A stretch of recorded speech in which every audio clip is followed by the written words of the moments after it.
श्री गुरवे नमः. श्रीपादराजं शरणं प्रपद्ये. अध्याय 34. शरभीश्वराचा वृत्तांत. आम्ही दोघांनी सतत थोडे दिवस प्रवास केला आणि एका गावात पोहोचलो. प्रवासात आम्ही श्रीपाद श्री वल्लभांचे नामस्मरण करीत त्यांच्या अलौकिक लीलांचे स्मरण करीत चाललो होतो. मार्गात आमचे आदरातिथ्य सुद्धा होत होते. कधी बैलगाडी मिळाली, कधी घोडागाडी, तर काही वेळी पायीच चालावे लागले असा आमचा प्रवास झाला. आमच्या प्रवासातील मार्गामध्ये श्रीपाद प्रभूंच्या भक्त मंडळीकडून आदरातिथ्य स्वीकारणे चालूच होते. ही सर्व परोक्ष रूपाने श्रीपाद प्रभूंची लीलाच होती. त्या गावात पोहोचताच एका ब्राह्मणाच्या घरातील सर्व सामान बाहेर फेकत असलेले दिसले. त्याची बायको आणि मुले घरातच होती. या ब्राह्मणाने एका ऋणदात्याकडून म्हणजे सावकाराकडून थोडे पैसे घेतले होते. ते पैसे तो परत करू शकला नाही. एके दिवशी त्या सावकाराने त्या ब्राह्मणास मार्गातच अडविले आणि त्याच्या भोवती कोळशाने एक रिंगण करून त्याच्या रेघेच्या बाहेर येऊ नये असे बजावले. किती दिवसात माझे पैसे परत करशील ते तुझ्या यज्ञोपवीताची शपथ घेऊन सांग, असे तो सावकार रागाने म्हणाला. मी आपले पैसे 2 आठवड्यात परत करीन, असे ब्राह्मणाने आश्वासन दिले. परंतु 15 दिवसात तो धनाची व्यवस्था करू शकला नाही. त्यामुळे त्याचा शब्द पाळला गेला नाही. मुदत संपल्यावर धन न दिल्यामुळे तो सावकार ब्राह्मणाचे घर रस्त्यावर आणत होता. ब्राह्मण आणि त्याची मुले, पत्नी सगळेच उदास होऊन बघत होते. गावातील सगळे लोक तमाशासारखी बघत उभे होते. त्यांच्यापैकी कोणीही साहस करून त्या ब्राह्मणाला अजून थोड्या दिवसाची मुदत द्या असे म्हणाला नाही. श्रीपादांची भक्ती परीक्षा आणि भक्तांना टाळणे. श्री धर्मगुप्तांना त्या ब्राह्मणाची अवस्था पाहून कीव आली. परंतु काही सहाय्य करावे तर हातात धन नाही. मी तर निर्धनच होतो. परंतु धैर्य करून म्हणालो, बाबा, ह्या दुबळ्या ब्राह्मणावर दया करून अजून 2 महिन्याचा अवधी द्यावा. या अवधीत श्रीपाद श्री वल्लभांच्या कृपा कटाक्षाने त्याचे कष्ट दूर होतील. थोडा शांत चित्ताने विचार करा. त्याचे कर्ज फेडण्याची जिम्मेदारी माझी आहे असे समजा. म्हणण्यास मी म्हणालो, पण मनात अत्यंत भीती होती. त्यावर तो सावकार म्हणाला, बरे, तुमच्या शब्दावर विश्वास ठेवून मी याला 2 महिन्याचा आणखी अवधी देतो. माझे धन पूर्ण फिटेपर्यंत तुम्ही दोघांनी येथून कोठेही जाऊ नये. समजा माझे धन ठरलेल्या अवधीत याने परत नाही केले, तर त्याचे घर स्वाधीन करून घेईनच आणि मध्यस्थी केल्यामुळे तुम्हा दोघांना सुद्धा न्यायालयात नेईन. तेव्हा न्यायाधीश जी शिक्षा देईल त्यास तुम्ही दोघेही तितकेच पात्र ठराल. दिलेल्या अवधीमध्ये मला किंवा धर्मगुप्ताला त्या ब्राह्मणाची रक्कम फेडणे असंभवच वाटत होते. मागचा पुढचा विचार न करता, आपल्याला जमते किंवा नाही याचा विचार न करता अविवेकाने मी शब्द दिला. असे अविचाराने वागल्यामुळे माझा मलाच तिटकारा आला. यात श्रीपादांना दोष देणे बरोबर नव्हते. माझ्याबरोबर बिचाऱ्या धर्मगुप्ताला संकटात टाकले, हे आणखी एक पापच घडले. जिभेला नियंत्रण नसल्याने किती अनर्थ झाला याचे हे ज्वलंत उदाहरण होते. परंतु प्रभूंची लीला अपार आहे, तिला अंतच नाही. अशा परिस्थितीत प्रभूवरील भक्ती दृढ होते किंवा मानव भक्तिरहित होतो. धर्मगुप्त मात्र निश्चिंत होते. ते म्हणाले, शंकर भट्टा, घडलेल्या घटनेचा विचार करू नये. झालेल्या, होत असलेल्या आणि पुढे होणाऱ्या घटना म्हणजे भूत, वर्तमान आणि भविष्य हे सारेच प्रभूंची लीला आहे.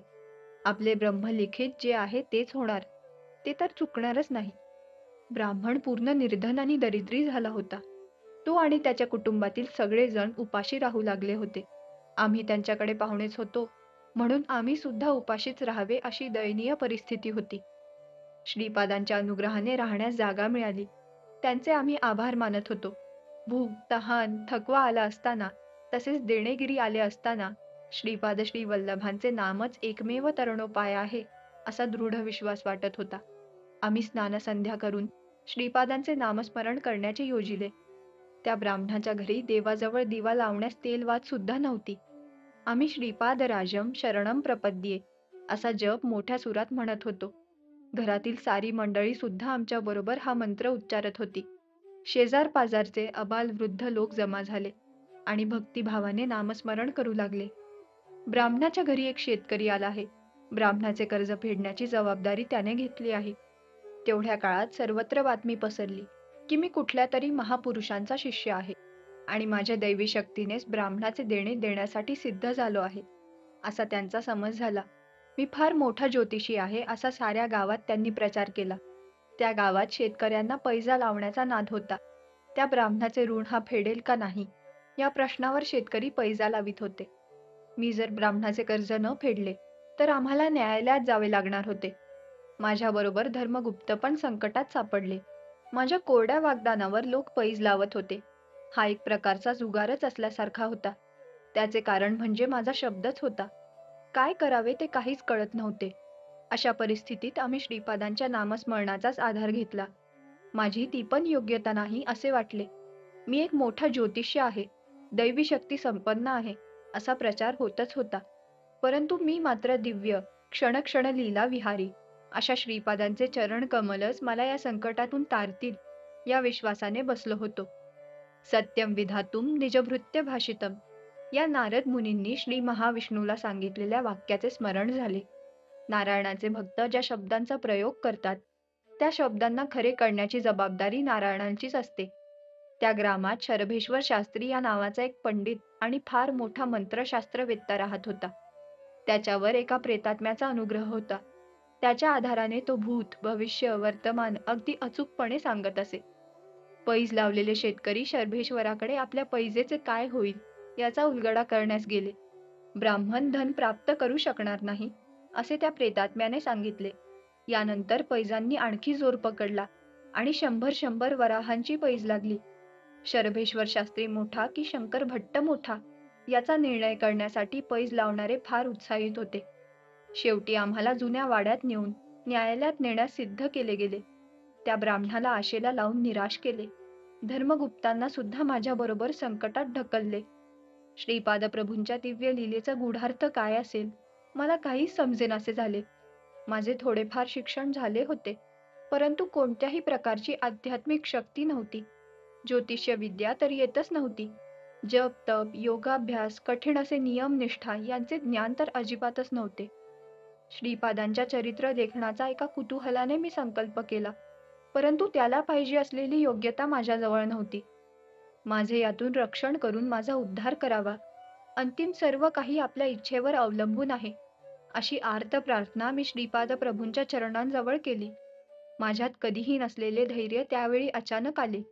जे होणार असेल ते होणारच, परंतु श्रीपाद श्री वल्लभ माझे यातून रक्षण करून मला तारतील असा दृढ विश्वास माझ्या मनात उत्पन्न झाला. शरभेश्वर शास्त्रींना एक बहीण होती. ती त्याच गावात राहत होती. तिला एके दिवशी पहाटेच्या वेळी एक स्वप्न पडले. त्या स्वप्नात तिला भयंकर ताप आल्याचे, तिचा पती मरण पावला आणि तिला वैधव्य प्राप्त झाले असे दिसले. तिने आपल्या भावाला म्हणजे शरभेश्वर शास्त्रींना स्वप्नाचे फळ विचारले. शरभेश्वराने आपल्या उपस्थित प्रेतात्म्याला त्या स्वप्नाबद्दल विचारले. त्या प्रेतात्म्याने सांगितले, हिचा पती देशांतरी गेला असताना मध्येच मार्गावर चोरांनी त्याला घेरले आणि सगळे द्रव्य लुबाडून त्याला मारून टाकले. ते ऐकून ती मोठ्याने पतीच्या निधनाचा विलाप करू लागली. आपल्या दैवाला दोष देऊ लागली. तेवढ्यात काही लोक तिच्या घरी आले. तिला धीर देऊन सांगू लागले, आपल्याच गावात शंकर भट्ट या नावाचे महापंडित आलेले आहेत. त्यांना घटना घटिताचे ज्ञान आहे. श्रीपाद श्री वल्लभ प्रभू त्यांचे आराध्य दैवत आहेत. त्यांच्याकडून सत्य काय आहे ते जाणून घे, असा सल्ला त्यांनी तिला दिला. तिने स्वतःच्या भावापेक्षा कोणी मोठा पंडित असल्याचे ऐकले नव्हते. शंकर भट्टाकडून आशीर्वाद घ्यावा अशी इच्छा तिच्या मनात उत्पन्न झाली. तिने आमच्या घरी येऊन, भाऊ, माझ्या मांगल्याचे रक्षण करा, अशी मोठ्या दीनवाणीने प्रार्थना केली. ती ऐकून माझ्या हृदयाचे पाणी पाणी झाले. श्रीपादांकडून पंचदेव पहाडामधील विवाह समारंभात शेतकऱ्याने प्राप्त केलेल्या मंत्राक्षता माझ्याजवळ थोड्या आहेत, असे मला आठवले. माझ्यात एका दिव्य स्फूर्तीचा आविर्भाव झाला. ह्या मंत्राक्षता साक्षात श्रीपाद श्री वल्लभांकडून मिळालेल्या असल्याने हिच्या मांगल्याची रक्षा 100% होईल, असा दृढ विश्वास मला प्राप्त झाला. मी त्या बाईला बोलावून म्हटले, बाई, ह्या मंत्राक्षता तू घे आणि तुमच्या पूजेच्या ठिकाणी नेऊन सुरक्षित ठेव. तुझा पती थोड्याच दिवसात तुला भेटेल. हेच सत्य आहे, त्रिवार सत्य आहे. हे वर्तमान काही शेतकऱ्यांनी शरभेश्वर शास्त्रींना सांगितले. ते ऐकून त्याला आपल्या बहिणीचा फार राग आला. माझा पती सुखरूप घरी परत आल्यास मी त्या गरीब ब्राह्मणांचे देणे तर देईनच, शिवाय शंकर भट्टाला गुरु करून श्रीपाद श्री वल्लभांचे नामस्मरण आराधना करीन, असा संकल्प तिने केला. 3 दिवस गेले. या 3 दिवसात शेतकऱ्यांनी आम्हाला शिधा वगैरे आणून दिला. या शेतकऱ्यांनीच माझ्यावर पैज लावली होती. मी विजयी झालो तर त्यांचा पण विजय होऊन पैजेचे पैसे सुद्धा त्यांना मिळणार होते. 3 दिवसानंतर चौथ्या दिवशी शरभेश्वर शास्त्रीच्या बहिणीचा नवरा देशाटन करून सुखरूप घरी आला. त्या ब्राह्मण स्त्रीच्या आनंदाला सीमाच नव्हती. त्या मंत्राक्षतांच्या बळानेच आज माझे सौभाग्य टिकले, अशी तिची खात्री झाली. तिच्या पतीला चोरांनी मार्गात मारण्याचा प्रयत्न केलाच होता, परंतु एका यव्वन मल्लाने मध्ये पडून त्या चोरांना मारून त्या ब्राह्मणाचे रक्षण केले होते. आहा, श्रीपादांचा महिमा अगाध आहे, अमोघ आहे. शरभेश्वर शास्त्रीचा अहंकार नष्ट झाला.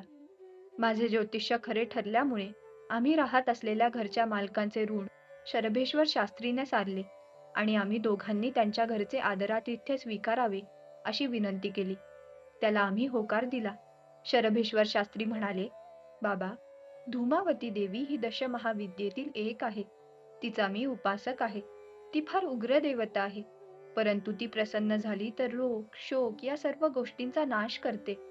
हिचा कोप झाला तर सर्व सुखांचा, सर्व कामनांचा ती नाश करते. ह्या देवीला शरण गेल्यास सर्व विपत्तींचा नाश होऊन सर्व संपदांचा लाभ होतो. तिला राग आला तर उपास, भांडणे, दारिद्र्य वगैरे येतात. माझ्यावर त्या मातेचा अनुग्रह आहे.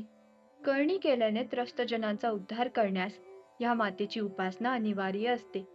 कल्याणास्तव मी थोडे दिवस विनामूल्य सेवा केली, परंतु थोड्या दिवसाने माझ्यात धनाशा निर्माण होऊन मी अधिक धन घेऊ लागलो. हे मातेला आवडले नाही. याच काळात माझा एका बलशाली प्रेतात्म्याशी संबंध स्थापित झाला. त्याच्या सहाय्याने भूत, भविष्य, वर्तमान काळाचे कथन करण्याची शक्ती मला लाभली. प्रेतात्म्याची उपासना करूच नये. उपासना केलीच तर त्याच्या शक्तीमुळे मिळालेले धन प्रजासेवेसाठी, गरिबांना, निर्धनांना दान द्यावे. तसे केल्यास प्रेतात्मा नेहमी आपल्या स्वाधीन राहतो. असे न केल्यास तो प्रेतात्मा चुकीचे भविष्य सांगतो आणि त्याच्या साधकांचा अपमान होण्याची परिस्थिती निर्माण करून त्याला निर्धन करतो. एवढेच नव्हे तर जीवास सुद्धा धोका असतो. स्वार्थाने वागल्यास आपल्यातील पुण्य राशींचा क्षय होतो. मग तो प्रेतात्मा आपल्यासाठी कष्टांचे डोंगर असतो. त्यातून बाहेर पडणे सोपे नसते. मी अविवेकाने धनार्जन केले आणि नेहमी स्वार्थच पाहत होतो. त्यामुळे त्या प्रेतात्म्याने चुकीचे भविष्य कथून मला संकटात टाकले आणि माझा अपमान पण झाला. आजपासून तुम्हीच माझे गुरु आहात. कृपा करून मला आपला शिष्य म्हणून स्वीकारावे, ही नम्र विनंती. त्यावर मी म्हणालो, बाबा, या प्रपंचाचे, या सृष्टीचे गुरुत्व श्रीपाद श्री वल्लभांनाच आहे. त्यांच्याशिवाय दुसरे गुरु कोणीही नाही. मी अहंकाराने जर गुरुत्व पत्करले तर तुझ्या अपमानापेक्षा आणखी दुसरे काही मला भोगावे लागेल. आम्ही कुरुगड्डीहून येतेवेळी दशमहाविद्यांचे संक्षिप्त वर्णन श्रीपादांनी केले.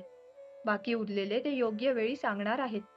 दशमहाविद्येतील कालीबद्दल, धूमावतीबद्दल त्यांनी आम्हाला सांगितलेच आहे.